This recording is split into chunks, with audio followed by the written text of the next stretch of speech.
She arrived to claim Earth then. Realized the human commander was her. Past. The first thing I saw when the fleet dropped out of faster-than-light travel was Earth. It hung in the dark like a blue jewel, completely unaware of what was coming. For it, 17 warships surrounded it in a loose formation, and I stood on the bridge of the lead vessel, the Verk, sovereign, watching the planet through the forward screen with cold focus. My name is Commander Lyra Solon of the Verk hegemony, and I had come to take this world. No speeches, no warnings broadcast to the surface. We had been watching this system for 4 years. We knew exactly what humanity had. We knew their satellite networks, their ground-based defense grids, their orbital platforms. We had mapped every military installation on the planet and every armed vessel in their small fleet. By every calculation our strategists had run, this should be over in 6 hours. Fleet is in formation, said Lieutenant Vorin from the navigation console. All ships confirm ready status. Signal the cruisers to hold position. I said, we begin with the orbital platforms. The orbital defense platforms were the first problem. Humanity had built 12 of them, each carrying long-range rail cannons and missile batteries. They were positioned in a geosynchronous ring, evenly spaced, designed to cover every approach vector. Our intelligence suggested they could fire simultaneously and create overlapping fields of fire. That would make a direct approach costly, not impossible, but costly. I was not interested in costly. Target the eastern 3 platforms. First, I said, use the long-range disruptors. Disable, do not destroy. We will need those platforms intact.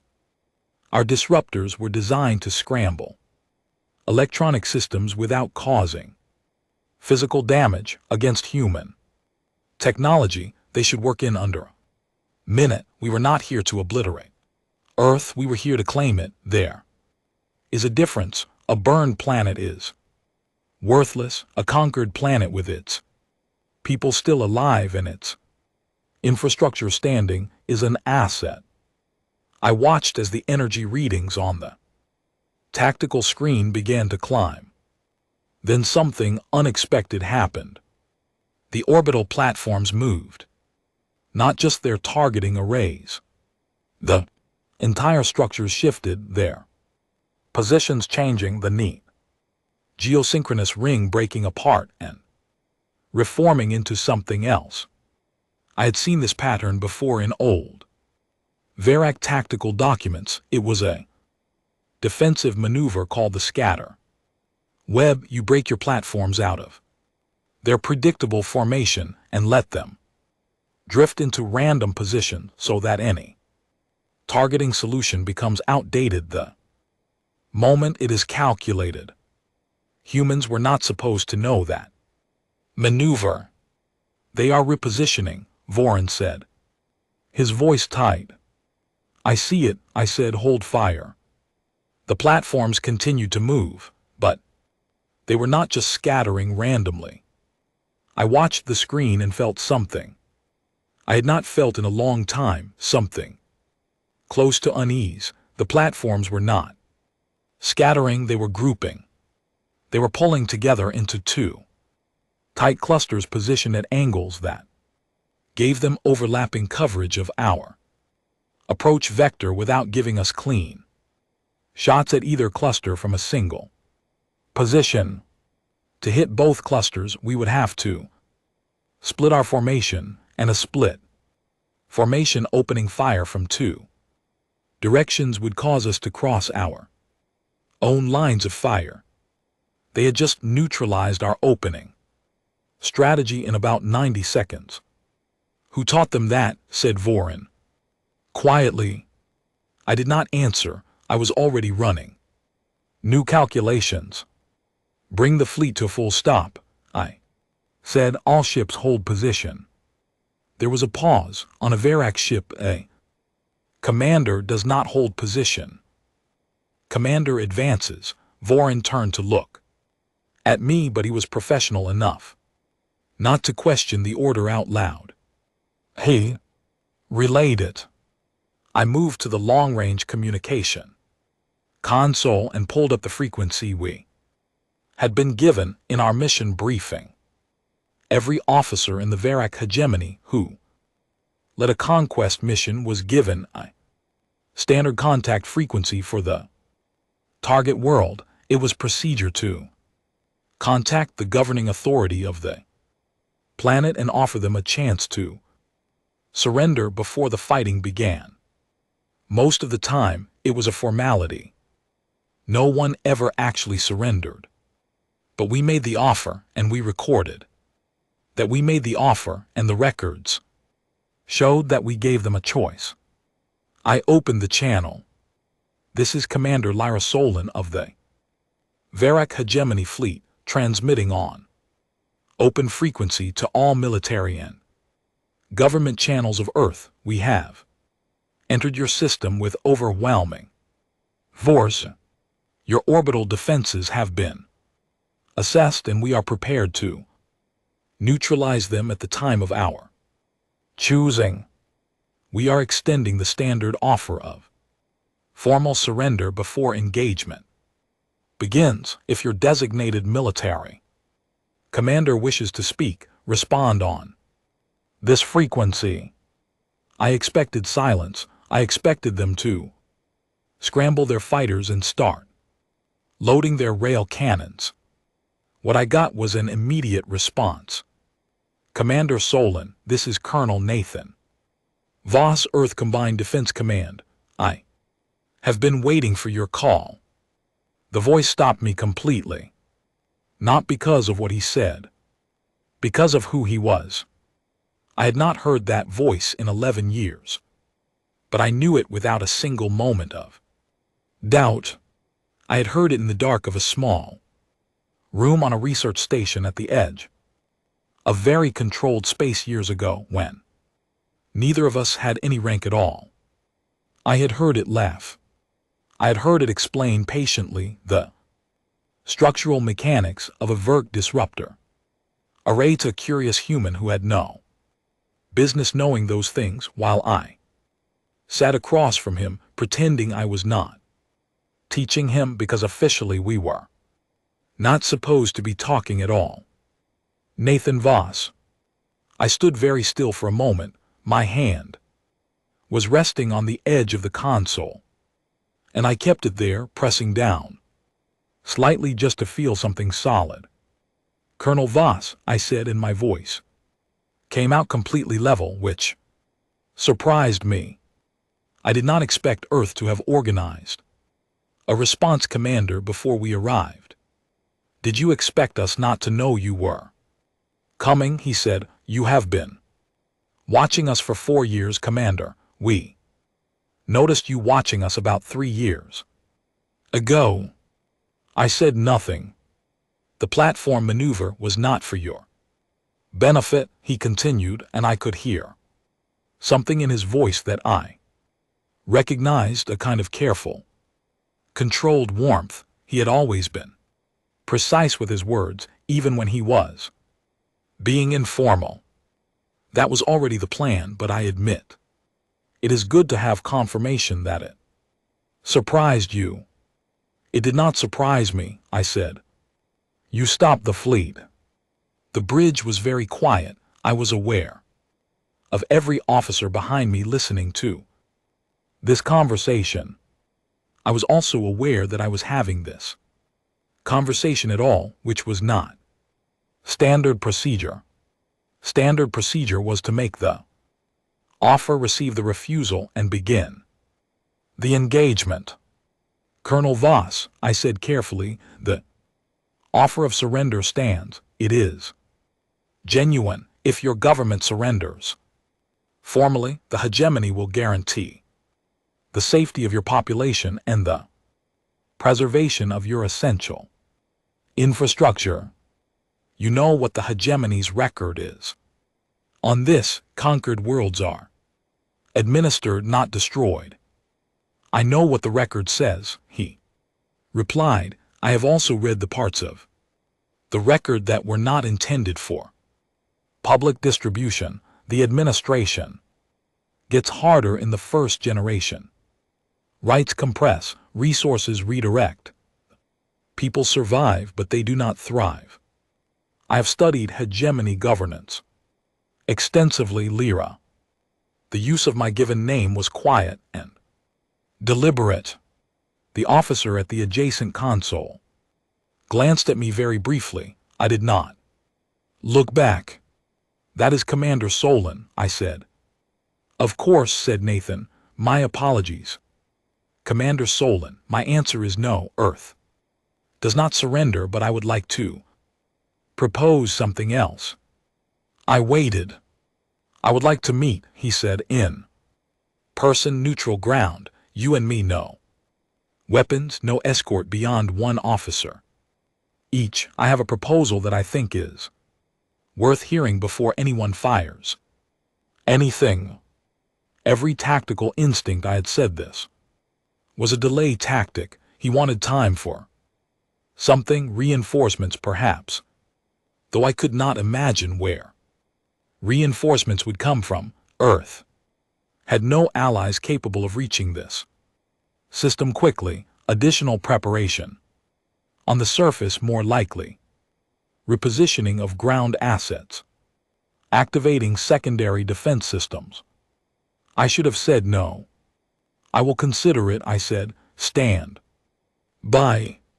I closed the channel. Voren was looking at me, so were 3 other bridge officers. He is stalling, said Voren. Almost certainly, I said. Your orders, Commander.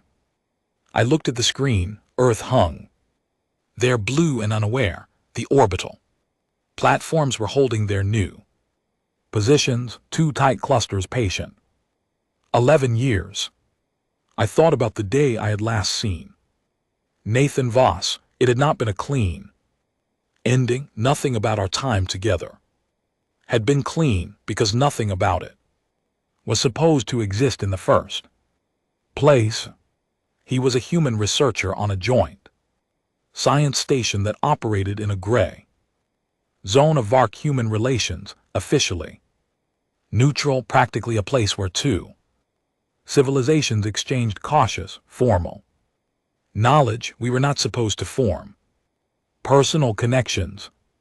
We were both young enough and foolish enough to do it anyway. When the station closed, when the political situation shifted and the joint program was suspended, we went our separate ways. I went back to the hegemony. He went back to Earth. I had assumed he became a researcher. He had apparently become a soldier. And he had apparently spent 11 years studying how to stop me. Prepare a shuttle, I said. I am going to meet him. Voren opened his mouth. That is an order, Lieutenant, I said. He closed his mouth and turned back to his console. I walked to the back of the bridge and stood for a moment looking at nothing. Then I straightened my uniform, walked to the turbo lift, and went to prepare for a meeting I had not expected to have. At the edge of a war I was no longer certain I wanted to start. The shuttle bay of a Verk warship is not a comfortable place. It is all metal and compressed air and the smell of fuel compounds, and the single shuttle I was taking was built for function, not for dignity. I sat in the rear compartment with Lieutenant Voren beside me, which I had insisted upon because if I was walking into something, I wanted someone I trusted to see what happened. Voren had served under me for 3 years. He was methodical, observant, and he almost never spoke unless he had something worth saying. Right now he was sitting with his hands resting on his knees and his eyes on the forward screen, watching the feed from the external cameras as the shuttle moved away from the Sovereign and toward the coordinates Nathan had transmitted. The meeting point was a small commercial docking platform, one of several that orbited Earth at a higher altitude than the defense platforms. It had been built for civilian cargo traffic. It was unarmed and unshielded, and the life support readings we were getting showed only 2 human biosigns aboard. I had taken a risk agreeing to this. I knew it, and I was doing it anyway. The fleet is holding position, Voren said, checking his device. Admiral Kess has been informed that you are conducting a pre-engagement dialogue. He has noted his objection. The log. He can note whatever he likes, I said. He also noted that if you are not back within 2 hours, he will begin the engagement without you. That is his right, I said. It is also why we are not going to take 2 hours. Voren looked at me briefly. He had that expression he sometimes wore when he had a question he had decided not to ask. I appreciated that about him. The docking platform grew larger on the screen. It was a modest structure, circular with a central hub and 4 extending arms. The human shuttle was already docked at one of the arms. It was a small craft, military design but unmarked, which matched the terms we had agreed on. We docked. I stood, checked that I had no weapons, which was the agreement, and walked to the hatch. If this is a trap, Voren said quietly, I want you to know I think it is an exceptionally good one. It is not a trap, I said. How did you know? Because he told me it was not. Voren processed this, and you believe him? It was not quite a question. I believe that Nathan Vast does not lie to people he once cared about, I said. He simply does not do it. He would find another way to handle a situation before he would use deception against someone he had a personal connection with. It is one of his more inconvenient qualities. You know him well, Voren said. I knew him, I said. 11 years ago. He may have changed. Has he? I thought about the way he had said my name on the channel. Quiet, careful, and completely without apology. No, I said. I opened the hatch and walked through. The interior of the docking platform was plain, pale walls, long lights, the faint hum of recycled air. There was a corridor leading to the central hub, and I walked it slowly, aware of every sound, every slight shift in the air. Voren was 2 steps behind me. The central hub was a round room with a table in the middle, 4 chairs, and a wide observation window that looked out at Earth below. The planet was enormous from here, filling most of the window, and I stopped for just a moment when I saw it. I had seen many worlds. I had seen gas giants and ice worlds and rocky dead planets and lush alien biospheres, but I had never seen Earth except on screens. And there was something about it in person that was different. Something about the light on the blue water and the white cloud patterns that made it feel very alive. Nathan was standing by the window. He was taller than I remembered, or maybe I had remembered him smaller, because of how we had been back then. Both of us young and uncertain. He was in a military uniform, dark green, with no insignia beyond his rank pin. And he had turned when he heard us enter. His officer was a woman named, I would later learn, Captain Diane Marsh, who stood slightly behind and to his left, with the same careful stillness that Voren carried. Nathan looked at me. I looked at him. 11 years is not always a long time. Sometimes it is just enough time for two people to become exactly what they were always going to be. Commander Solon, he said. Colonel Voss, I said. We crossed the room and sat down across from each other at the table, and outside the window, Earth waited. He put both hands flat on the table, which I recognized. It was a gesture he used when he was about to say something he had thought through very carefully and wanted to deliver without any room for misunderstanding. I am not going to ask you to leave, he said. I know you cannot do that. You have orders. You have a fleet that expects a conquest. You have a hegemony behind you that has already allocated this system in its expansion records. I understand the position you are in. Then what are you asking? I said. I am asking you to listen to something before the shooting starts, he said. Because once it starts, even if you win, which I am not conceding, neither of us gets to take back what happens. You said you had a proposal. I do, he said, but it requires context. First, may I give you the context?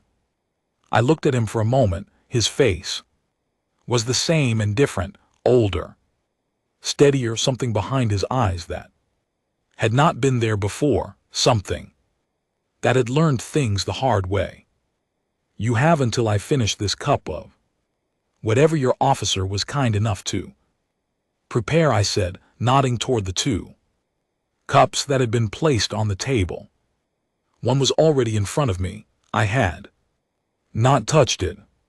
It smelled like something warm and slightly bitter. Nathan almost smiled, not quite. It is coffee, he said. You drank it once and said it tasted like engine residue. I have refined my standards since then. I said, have you, he said, and this time the almost smile was a little more. I picked up the cup. He began to talk.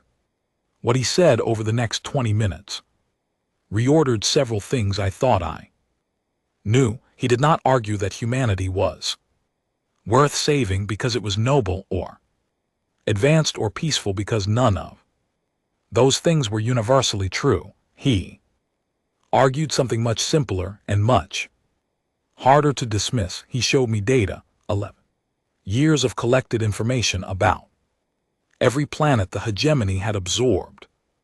In the last century, population, outcomes, economic trajectories, cultural survival rates.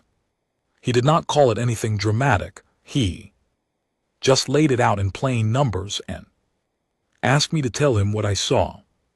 What I saw was a pattern that the hegemony's official records did not discuss. Conquered worlds recovered technically. The numbers showed recovery, but the numbers for self-determination, for innovation, for the rate at which those populations generated new ideas and new technologies, those numbers declined in the first generation and did not recover for 3 or 4 more. The hegemony gained a planet and a labor resource and a market, but it reliably lost whatever made that world interesting in the first place. Earth is different, Nathan said, not because we are special, because we are young. We have been spacefaring for less than a century. We are at the point where every major leap we are about to make is still ahead of us. If you absorb us now, you will get the planet and the people, but you will not get what we were about to become. You will interrupt the process. The hegemony has absorbed young civilizations before, I said. And how many of them contributed something genuinely new to hegemony, science or culture in the century after absorption? I did not have that number. I do, he said, and he slid a document across the table. The number was very small. We are not arguing for our own safety, Nathan said. We are arguing for your investment, absorb us now at this stage. And you gain a planet, wait, leave us. Protected status, a non-interference. Agreement. Give us 50 years and come back to a civilization that might actually have something worth trading, something worth being in alliance with, rather than simply owning. I sat with that for a long moment. The coffee was, in fact, better than engine residue. You prepared this argument very carefully, I said. I have had 4 years, he said. And the platform maneuver. I needed you to stop and talk instead of just firing, he said simply. I could not make you negotiate, I could make you think. I set down the cup. Outside the window, Earth filled the sky. I thought about 17 warships waiting behind me and an admiral who had logged his objection and a hegemony that had already written this planet into its expansion records. I thought about the numbers on the document in front of me. I thought about a research station 11 years ago and a young human who asked too many questions and listened to every answer as if it was a gift. I thought about what kind of person I had been then and what kind of person I had become and whether those two things were as different as I had believed. I cannot make this decision alone, I said finally. I know, he said. What I can do is take this data back to my fleet and present it through official channels. I can argue for a delay in the engagement pending a formal review of projected resource outcomes, that is, within my authority as mission commander. It will not guarantee anything. The Admiral has the right to override me. Nathan nodded slowly. But it buys time, he said. It buys time, I agreed. We looked at each other across the table. You became a soldier, I said. You always knew I would, he said. You just thought I meant for a different side. I stood, he stood. We were not going to shake hands. Neither of us moved toward that, but we stood for a moment with the whole weight of what was happening between us and behind us, and I thought that there was something almost extraordinary about the fact that of all the commanders the hegemony could have sent and of all the officers Earth could have placed in charge of its defense, it had come to this. The two of us on a small platform above a blue world trying to find a way through something that every piece of conventional logic said was already decided. You have 2 hours before my admiral moves without me, I said. I know, he said. Go make your argument, Lyra. This time I did not correct him. I turned and walked back through the corridor, and Vorin fell in beside me without a word. When we reached the shuttle and the hatch closed behind us, he sat down and looked at the forward screen. Well, he said, we are going back to the Sovereign, I said. And then I am going to have a very difficult conversation with Admiral Kesu. Will he listen? I thought about the data. I thought about those numbers and what they quietly said about the cost of the hegemony's methodology to the hegemony itself. He is an intelligent man, I said, so probably not immediately, but eventually. Vorin was quiet for a moment. The human, he said carefully. You know him? Yes, I said. How well? I watched Earth growing smaller on the screen as we pulled away from the platform. Well enough, I said, that I am not willing to watch it burn. The shuttle moved through the dark toward the fleet, and behind us the planet turned slowly in the light of its Star, patient and entirely unaware of how close it had just come to the end of everything it had ever built. And I carried a document with a column of very small numbers that was going to make me the most unpopular officer in 17 ships. I did not mind. I had been unpopular before. I had also, a long time ago, sat across a table from someone who asked better questions than anyone I had ever met. And I had learned somewhere in that time that the most important thing a commander can do is not always the most obvious one. The sovereign grew large on the screen. I prepared myself for the hardest argument of my career. And somewhere behind me, on the platform, above the blue world, I was fairly certain Nathan Vass was already preparing for the next one. Admiral Kess was waiting for me. That was my first indication that the next few hours were not going to be easy, because Kess was not a man who waited for people. He was a man who was already in motion before the situation fully developed. And the fact that he had positioned himself in my command chair on my bridge when I walked back through the turbolift doors was a deliberate message.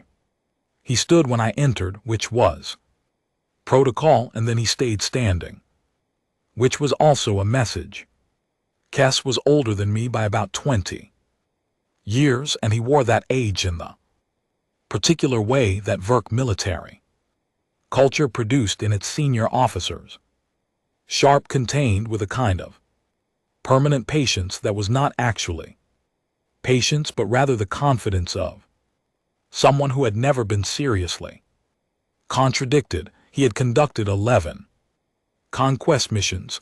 All 11 had been successful. He had no reason to expect number 12 to be any different. Commander Solon, he said, your report. The human commander offered a strategic proposal, I said, moving to the tactical table in the center of the bridge. I placed the data document Nathan had given me on the surface and activated the display. I have brought it back for formal review as required by protocol. Protocol also requires that pre-engagement dialogue not exceed 40 minutes. Cass said, you were gone for 1 hour and 17 minutes. The dialogue had value, I said. I made judgment call.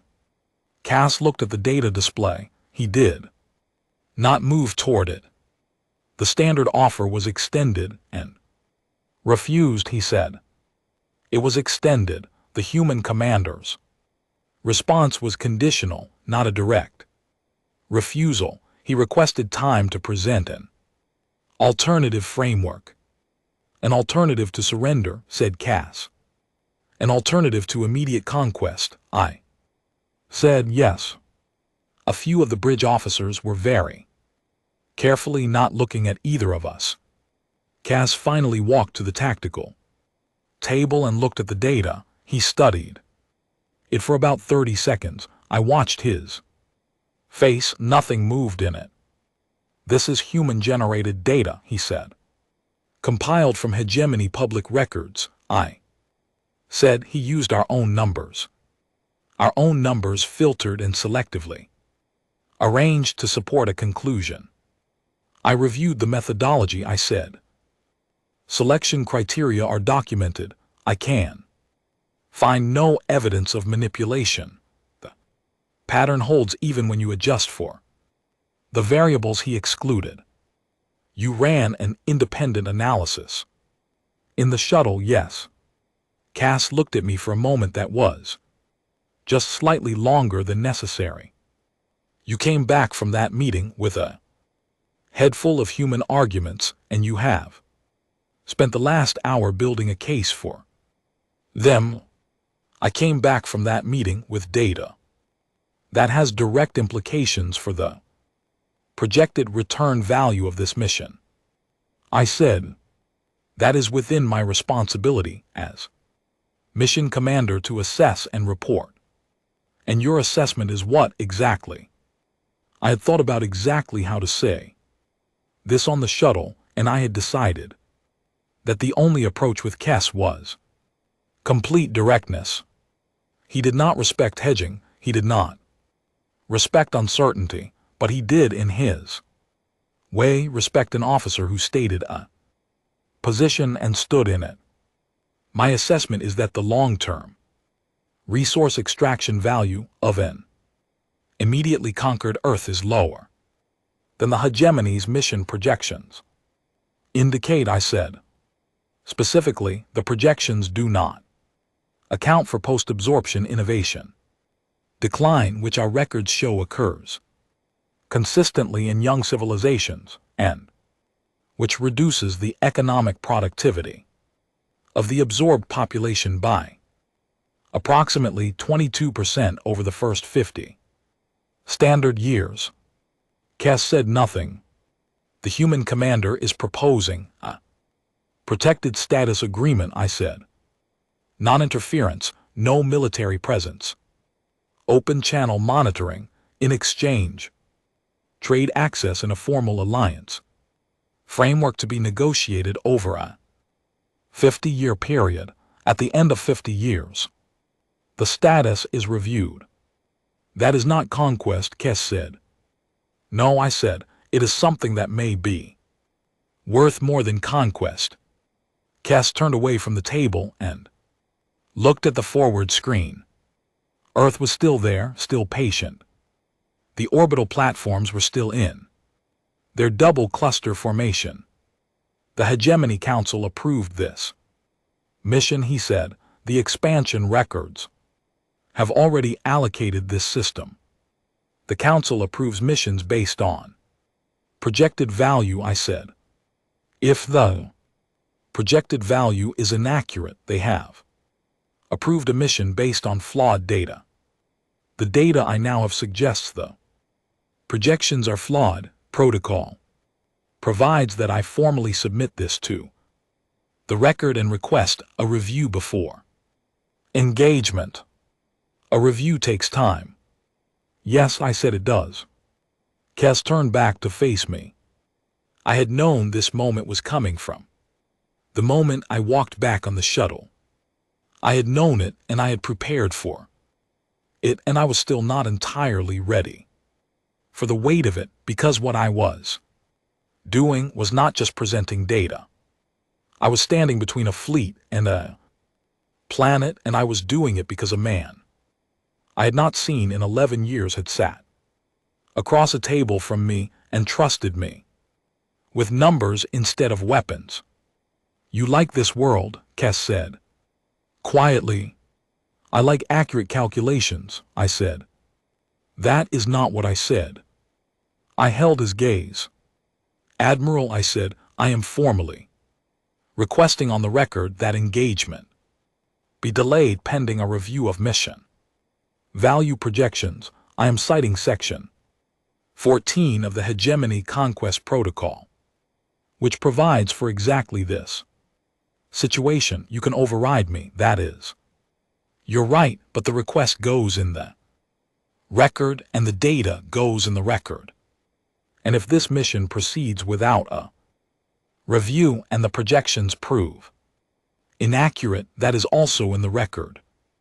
Section 14 was not often invoked. It was considered in most military circles procedural formality that no one actually used. Using it was not a career-ending move technically, but it was the kind of move that people remembered.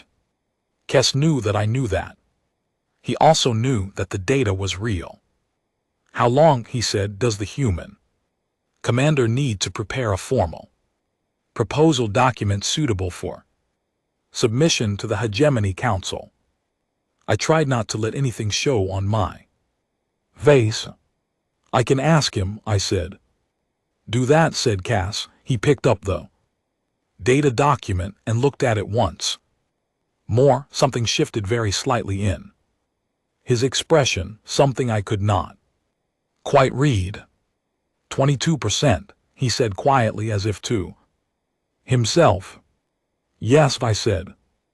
I reviewed the Kelloran mission 3 years ago, he said. The projections were off by 19%. We attributed it to local political instability. I know, I said. He looked at me. You flagged it at the time. I was a lieutenant commander, I said. My flag was noted and filed. Yes, he said, it was. He set the document down. 48 hours, Commander.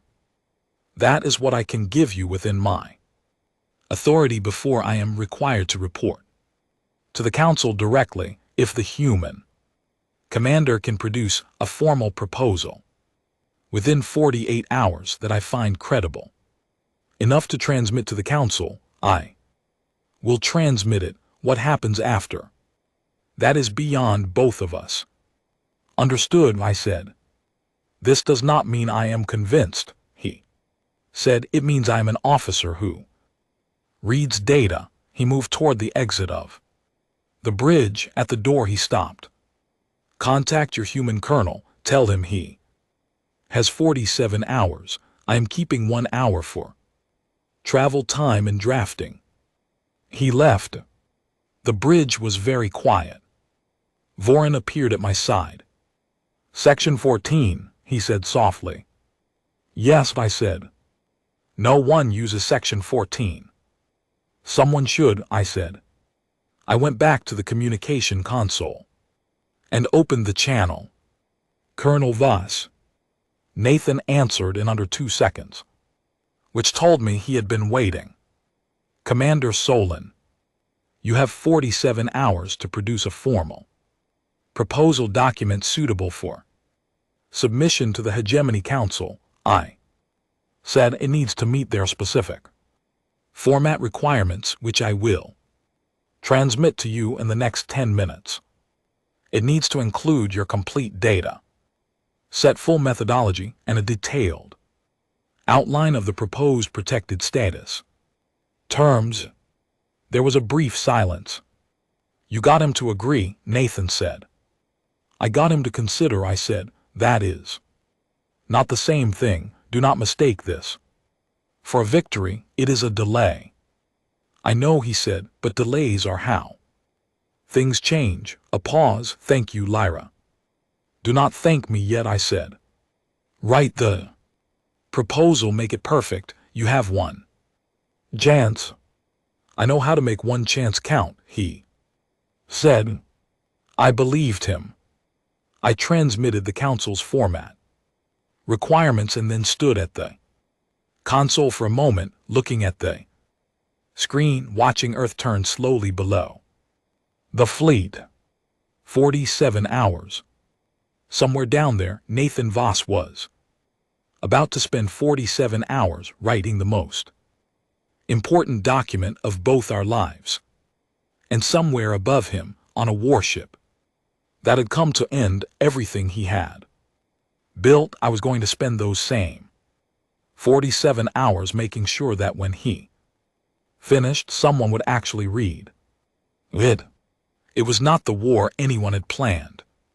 But some things are worth more than a quick victory. I went to my quarters, sat at my desk, and opened the mission records. I had a case to build. 47 hours is not very long. I know that in ordinary life, 2 days can feel slow, can feel like time stretching comfortably from one end of a week to another. But on a warship holding position above a planet it has been sent to conquer, with 16 other ships in formation and an admiral in a race against his own orders, 47 hours is a heartbeat. I spent most of them at my desk. Nathan transmitted sections of the proposal as he completed them, and I reviewed each one in detail before sending back notes, not suggestions. Exactly, more like pressure tests. I would find every weakness in the argument, every place where the logic could be attacked by a council member. who had already decided on conquest, and I would mark it clearly, then he would revise, then I would review again.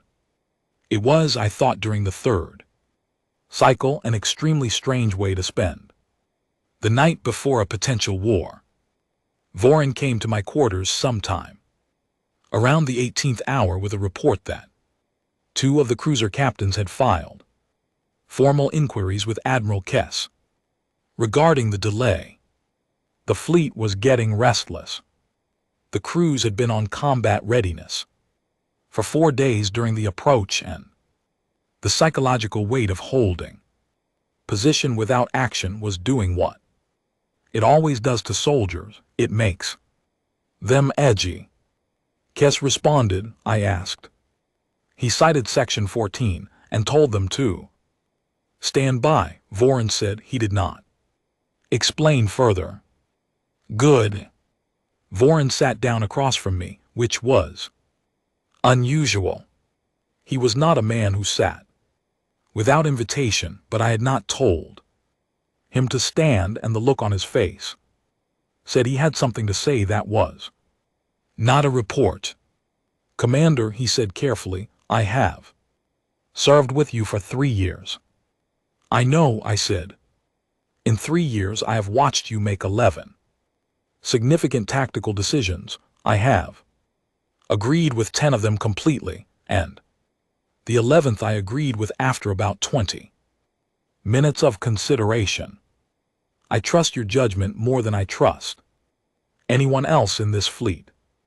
I sense there is a qualification coming, I said. I want to understand what is happening, he said, not because I doubt you, because I want to be able to support you correctly, and right now I'm not sure I fully understand the situation. I sat back in my chair. It was a fair thing to ask. It was, in fact, exactly the kind of thing a good officer should ask, and Vorlag was a very good officer.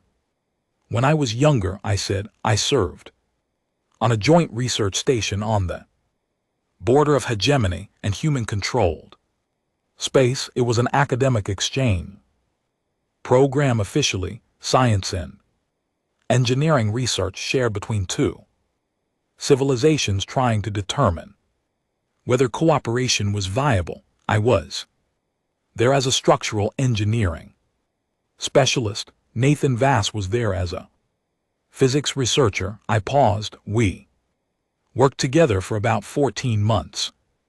Vorlag said nothing.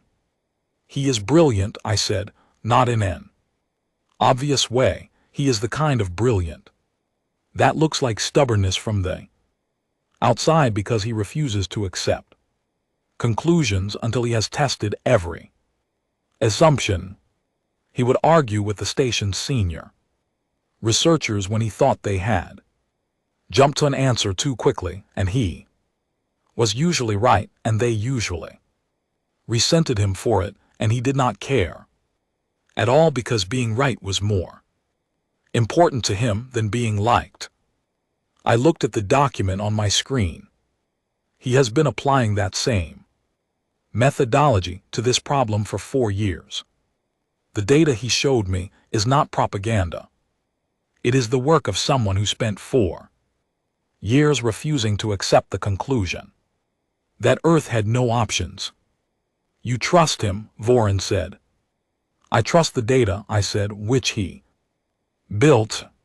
Those are not entirely different statements in this case. I looked at Vorin. No, I said, they are not. He nodded slowly. And if the council rejects the proposal? I thought about that. It was something I had been not thinking about for most of the past 18 hours, which is its own kind of thinking. Then the fleet engages, I said. And you? I am a commander of the hegemony fleet, I said. If the council orders engagement, I follow that order. My objection will be on record. My data will be on record, and then I will do my duty. Vorin was quiet for a long moment. I hope the council reads carefully, he said. So do I said. He stood and left, and I turned back to the document. At hour 31, Nathan transmitted the final section of the proposal. I read it from beginning to end, which took about 2 hours, and when I finished, I sat back and looked at my ceiling for a while. It was without question the most precisely argued strategic document I had ever read. He had not appealed to emotion, he had not talked about human art or culture or the right to self-determination, though he could have. Instead, he had done something harder. He had made the hegemony's own case against immediate conquest using the hegemony's own values: economic efficiency, resource maximization, long-term strategic positioning.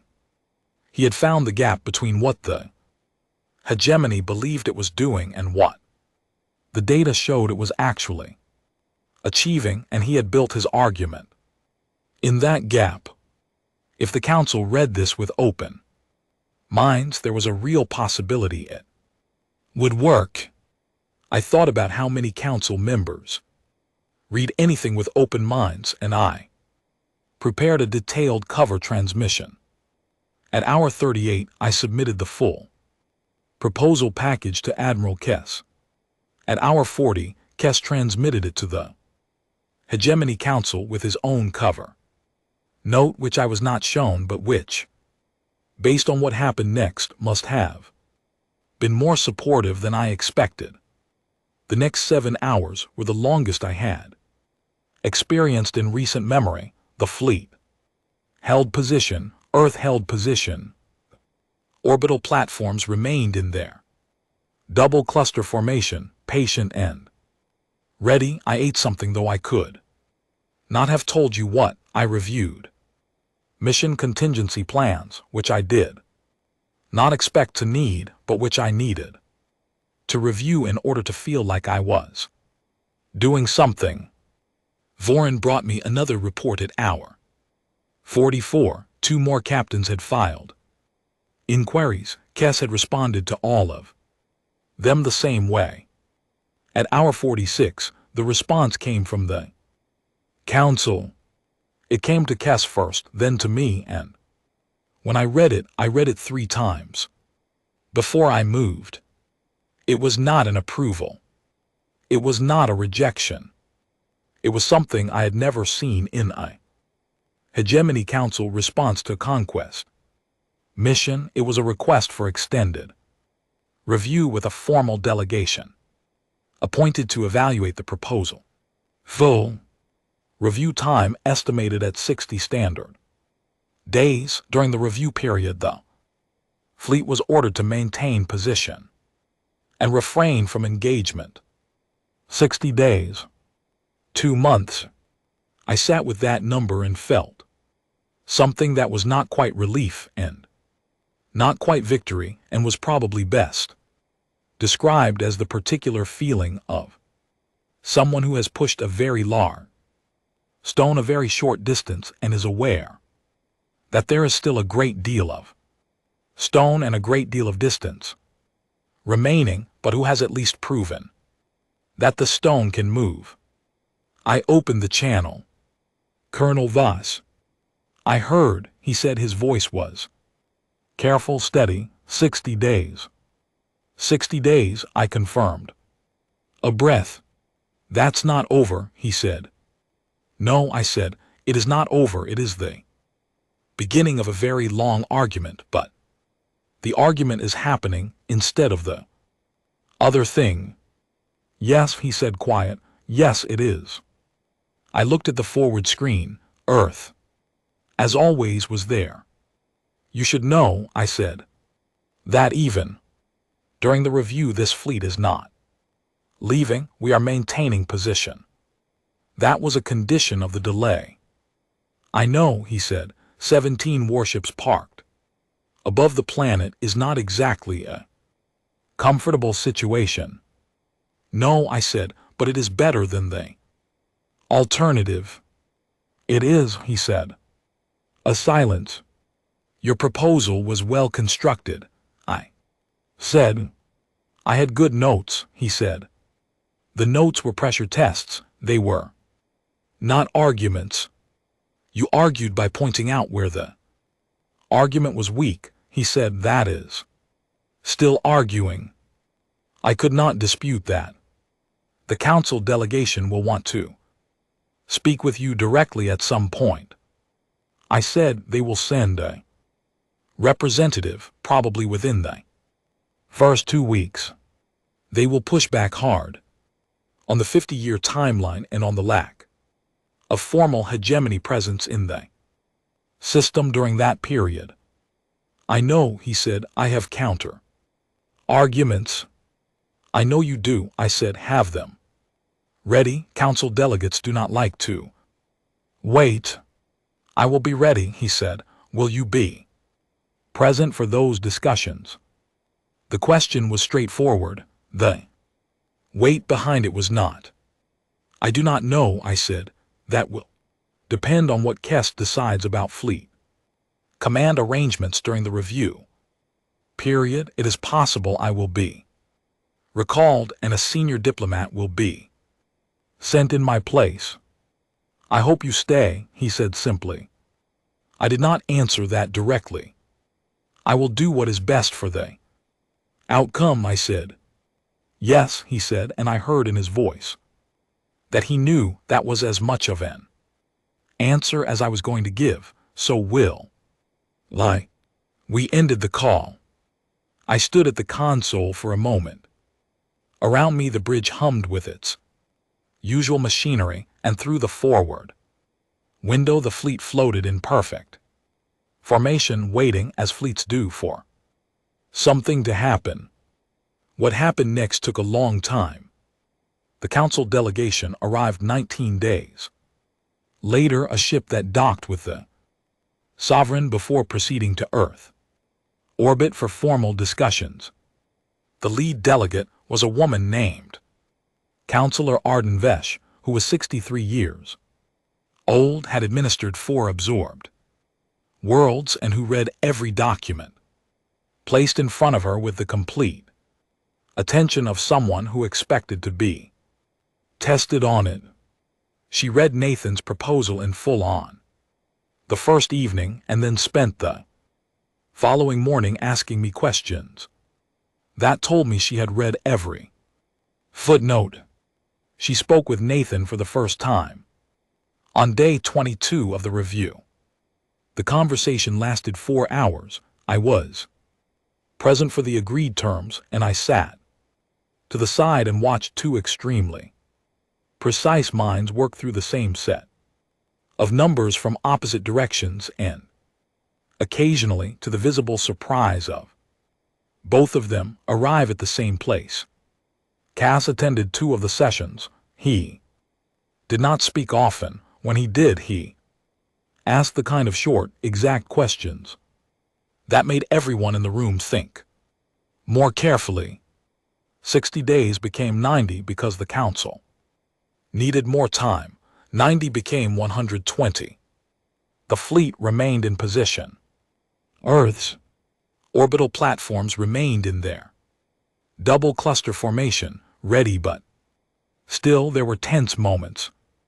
There were 3 incidents in which patrol vessels from both sides came too close to each other in the outer system, and each time the protocols that Nathan and I had drafted during the review period were applied, and the situation was de-escalated before it became something worse. I stayed. Cass made the decision to keep the original mission command structure in place for continuity, and I remained on the Sovereign, and I participated in every session of the review discussions that I was permitted to attend. Nathan and I did not meet in person again during that period. All communication was through official channels, properly logged, properly observed. It was the right way to handle We both knew it and neither of us suggested otherwise. On day 131, the council issued its decision. I read it alone in my quarters early in the morning before the rest of the ship was fully awake. I read it twice, then I sat and looked at the wall for a while. It was not everything Nathan had asked for. It was not a clean, protected status with a 50-year non-interference period and an open trade framework. The hegemony did not operate that way. The hegemony did not give anything away cleanly.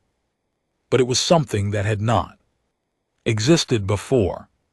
The council had created a new category, a supervised development status, which was different from a protected status in that it included a formal hegemony, observer presence in the system, a small monitoring station, 2 ships, no weapons on the surface, no military governor, an observer team reporting to the council every 6 months, a formal review at year 25, not year 50, and a trade framework that was narrower than Nathan had proposed, but that was real and binding.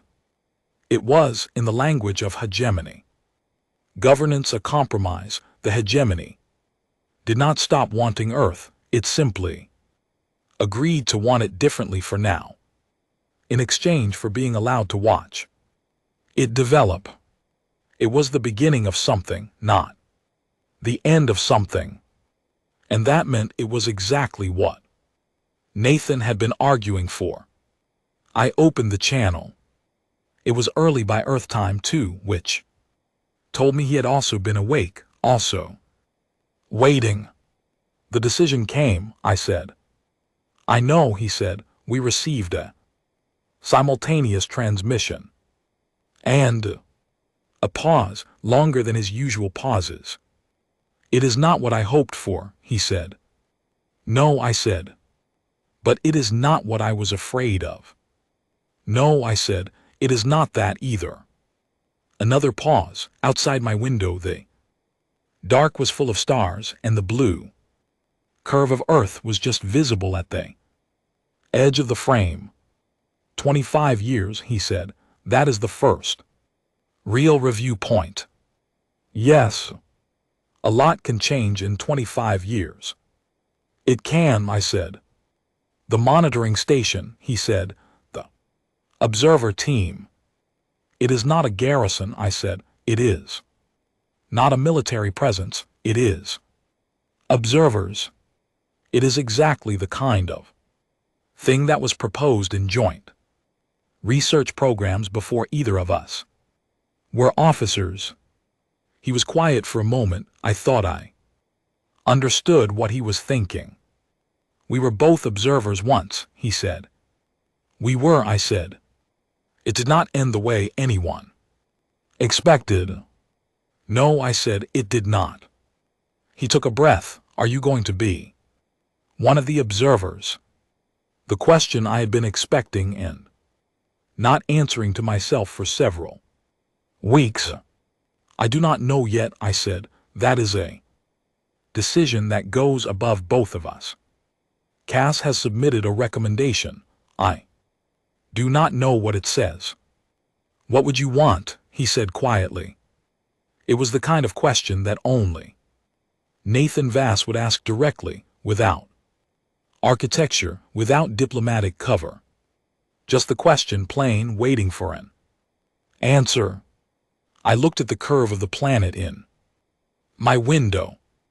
I thought about 17 warships and a document with a column of very small numbers and 47 hours and a cup of coffee that tasted like something I had been wrong about for 11 years. I would want to see how it turns out. I said, whatever that means for my position. I heard him exhale. It was a small sound. It carried a lot. Then I hope you get to, he said. We ended the call. The sun was coming up on the edge of the planet, a thin line of gold spreading across the upper atmosphere, and I watched it for a long time. Below that line was everything he had been protecting. Below that line was a civilization at the beginning of whatever it was going to become. In 3 days, I received my new orders. I was assigned as Deputy Commander of the Hegemony Observer Mission, Earth. System, duration, open-ended, subject to the 25-year review. The monitoring station would be constructed in the outer system, neutral ground, with a crew of 42. My primary responsibility was to serve as the liaison between the mission and the Earth Combined Defense Command, which meant my primary contact would be Colonel Nathan Voss. I packed my things with the careful efficiency of someone who had moved between assignments many times and read the orders a second time and then a third. There was a word in the official language of the assignment that I kept returning to. The word was liaison, which in hegemony administrative language means the point of connection between two systems that are not yet fully integrated but are moving towards some kind of relationship. I thought it was a very accurate word. Cass came to see me off when the shuttle came to transfer me to the station construction vessel. He stood at the shuttle bay door and shook my hand, which was not something he did with subordinates generally. I read your flag on the Kelloran mission. Again, he said, the one you filed when you were a lieutenant commander. Yes, I said. You were right, he said, the numbers were wrong on that one too. He let go of my hand. Try not to be right so quietly next time. I smiled. It surprised me slightly. Yes, Admiral, I said. I boarded the shuttle and it carried me away from the Sovereign and out through the fleet. Through the window I watched the warships one by one as I passed them, their heavy shapes against the dark. They were good ships. They had come here to do a job, and in the end they had done a different job, and I did not think that was a smaller thing. I thought it might be a larger one. The station construction site was at a Lagrange point between Earth and its moon. When I arrived, Nathan was waiting on the communication channel. Commander Solon, he said, welcome to your new post. Colonel Voss, I said, I understand. I will be working with you closely. You will, he said. I have a list of items to go over with you, starting with the observation protocols and the communication framework and the incident response procedures. I also have a list, I said. I assumed you would, he said, a pause. How long is yours? Longer than yours, I said. I heard him laugh, a real laugh, not contained, not careful, the same laugh I had heard on a research station 11 years ago when I said something that surprised him. Then we have a lot of work to do, he said. Yes, I said, we do. Outside the window, Earth turned in the light, the whole blue world full of people who would wake up that morning and go about their lives not knowing how close everything had come to changing, not knowing about a table in a platform above them and a document with a column of numbers and 47 hours and 2 people who had once been young and uncertain and were now something else, something that was still being worked out. 25 years to the first review. A lot can change in 25 years. I put my things down in my new quarters, sat at my desk, and opened Nathan's list. It was, as I had expected, a good one.